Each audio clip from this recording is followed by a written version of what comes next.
Hello बच्चों, let's read this question. The question says maximum number of neutrons in an isotopes of hydrogen atom can be dash.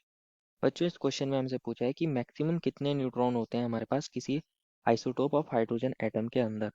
तो first of all बात करते हैं इस question में हमारे की कंसेप्ट के बारे में कि हमारा की कंसेप्ट क्या होगा उसको समझना है। की कंसेप्ट होगा बच्चों हमारे पास आइसोटोप्स ऑफ हाइड्रोजन एटम। बच्चों अगर हमें हाइड्रोजन एटम के आइसोटोप्स पता होंगे कौन कौन होते हैं इसके आइसोटोप्स तो हम इजीली बता सकते हैं कि वहाँ हमारे पास कौन सा आइसोटोप के अंदर हमारे पास न्यूट्रॉन्स मैक्सिमम होंगे और हम मैक्सिमम न्यूट्रॉन्स को इजीली काउंट कर सकते हैं। अगर हम बात करें हमारे पास आइसोटोप्स ऑफ हाइड्रोजन एटम की तो बच्चों हाइड्रोजन के तीन आइसोटोप्स होते हैं। कितना आइसोटोप्स होते हैं टोटल? थ्री आइसोटोप्स हमारे पास हाइड्रोजन एटम के होते हैं। आइसोटोप्स बच्चों वो स्पीसीज होती हैं जिनके एटॉमिक नंबर सेम होता है लेकिन मास नंबर डिफरेंट होता है, उन्हीं को तो आइसोटोप बोलते हैं। और हमारे पास हाइड्रोजन एटम के थ्री आइसोटोप देखे जाते हैं। अगर हम इन आइसोटोप की बात करें तो हमारे पास फर्स्ट आइसोटोप होता है हमारा प्रोटियम, जिसको हम लिखते हैं 1H1। क्या लिखते हैं बच्चों हम प्रोटियम को? 1H1, और ये हमारा first isotope of hydrogen atom है।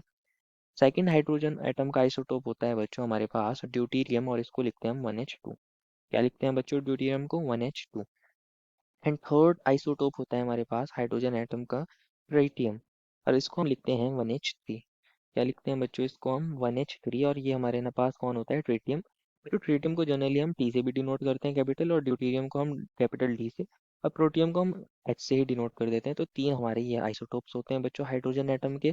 अब हमें क्या चेक करना है कि हमारा सबसे ज़्यादा न्यूट्रॉन्स कहाँ पर हैं, कितने न्यूट्रॉन्स हमारे मैक्सिमम होते हैं किसी आइसोटोप ऑफ हाइड्रोजन एटम के अंदर।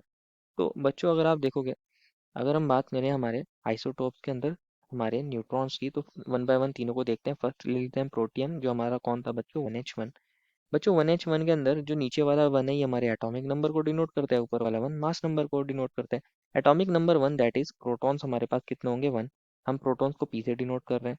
और बच्चों हमारे पास मास नंबर वन है that is neutrons plus protons की वन। न्यूट्रॉन्स को एन से डिनोट कर रहे हैं, प्रोटॉन्स को पी से। अभी हमने प्रोटॉन की वैल्यू वन निकाली थी इज इक्वल्स टू वन। ये वन उधर जाके माइनस हो जाएगा तो न्यूट्रॉन की वैल्यू जीरो आ जाएगी। दैट मीन्स हमारे पास प्रोटियम में कोई न्यूट्रॉन नहीं होता। सेकंड कौन है? Deuterium 1H2। इसके अंदर प्रोटॉन कितने हैं? वन, क्योंकि atomic number one. Mass number two that is neutron plus proton two. अभी हमने देखा था प्रोटॉन इस वाले केस में कितना आया था हमारा? वन, तो उसकी जगह वन लिख सकते हैं। और हमारे पास टू की जगह टू रहेगा, ये वन उधर जाके माइनस हो जाएगा टू में से, तो आ जाएगा हमारा न्यूट्रॉन वन।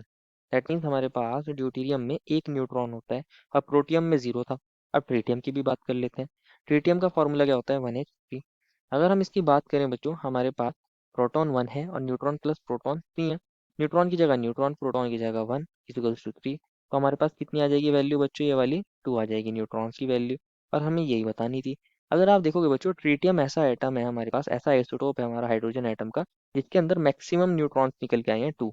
बाकी हमारे पास ड्यूटेरियम में उससे कम थे वन, और हाइड्रोजन का जो प्रोटियम आइसोटोप था उसके अंदर जीरो थे। Therefore, our final answer is the maximum number of neutrons in an isotope of hydrogen atom can be 2. I hope you understood it well and best of luck.